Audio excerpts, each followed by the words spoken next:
First day in pads, just some general observation. You know, it looked like day 5. You know, it's first day in pads, but we weren't tackling to the ground. We'll probably do a little bit of that tomorrow. Just tackling and you know, fundamentals today.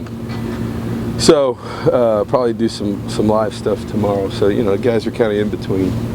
But you know, it wasn't our greatest, wasn't our worst. You know, it's day 5, so there'll be some juice tomorrow. We'll go and probably change up, get in Kyle Field, try to juice it up a little bit. You guys got such a good pass rush from a guy like DeMontre Moore last year. How do you strategically replace that production? Well, you know, you can do it one of a couple different ways, either by personnel, with just you know, moving Julian over there and trying some new guys, or by scheme and you know, creating a different either a blitzer or a guy like, you know, like Nate Askew or somebody else. So you know, right now we're evaluating, you know, the personnel and the scheme to try to create that kind of stuff. Mark said on Monday that so many of the challenges on defense are similar to what you guys had a year ago. What's your view on just personnel and how much influx you guys are on that side? Well, you know, we got a bunch of new guys. So the good news is they're talented. They just haven't played, and they're learning on the run. And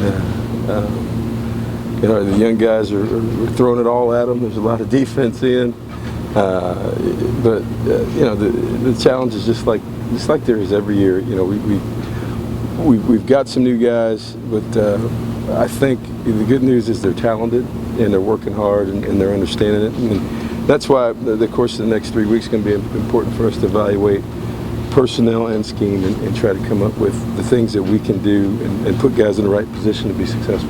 On the field, what specific areas have you noticed Johnny continuing to work on refining his game? And do you think there's a situation where he could possibly be even better this year? No, he's continued to work at everything, you know, and you know, off in the classroom, you know, understanding the whole picture, operational procedure. He's a lot better there. He should be in year 2. Mechanically, he's better, you know, and he understands some things. It's kind of like playing golf, you know. Once you understand the mechanics, you can kind of correct yourself when things aren't going right. And I think he's worked very hard in the off season to understand the mechanics and really the complete offense. So yeah, I don't think there's one area that he's really concentrated on. I think he's worked on his whole game. You just talk about the growth of Julian since he got here and from where he is now. The growth of Julian since he got here, since where he is now. Well, first of all, when he first got here, nobody knew who he was, and he would be the last freshman that anybody would have thought would have started every game for us last year. I didn't see anybody last year say, "What about Julian Obioha? How's he coming?" And all he did was start the Florida game and every game during the regular season. So he's a smart guy, hard worker, tough guy. You know, he's played as much football in the SEC as anybody we have, and that's amazing for a true freshman. And what do you hope to get from him this year? I mean, shoot, it's if he continues to improve, it's hard to improve on starting and playing well every game. So if he continues to do that, then you know he's going to help himself. He's going to help us, and you know hopefully his experience is going to help him, and help the younger guys in that D line, because we got some young guys who are going to have to play, particularly inside of him. How well has he worked just to overcome that back injury? He's working hard. You know, I hope so. I don't think he was laying down all the time, but he's looking at me right over there. Hey, he's a fun guy to be around. You know, guys like that make coaching fun. You know, he's another. You know, he's another really good low maintenance player. You know, he just does his job, goes around and goes to class. A great student. He's good people and plays hard every snap. And you know, it's just a really steady force for our defense, which we're going to need this year with so many young guys out there.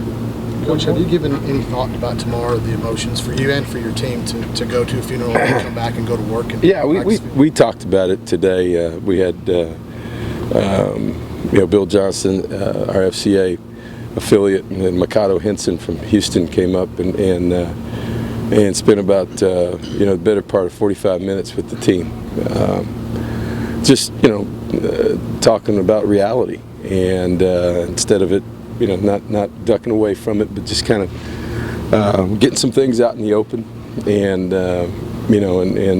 and talking openly with the team. And then going to the funeral tomorrow, it'll be it'll be an emotional situation for a lot of different people. And but I think for us to be able to deal with it openly as a team, and really to give support to each other and that family tomorrow is very, very important. And it's something that, like I said, nobody wishes that wants to go through it, but these guys have done a really good job this week of handling emotions and talking with each other about this situation, because nobody, they understand it, more than anybody else. How difficult will it be for you to speak tomorrow? I mean, is that something that planned and prepared? I'll know when I get there. So, it's never, things like that are never easy. What does it mean to you to be able to get up there and speak on Polo's behalf? Well, it means a lot. We talked today as a team about, what time it means to you, and not taking time for granted. Everybody thinks that they have plenty of time, and you never know. And so, just for me to be able to talk and show our support to the family, to Polo's immediate family, is a big deal. And he was part of our family for a year and a half, but he's that's a son for 18, 19 years. So for us to show our support, that's about all we can do at this point. And it's a big deal for us to be there at that time.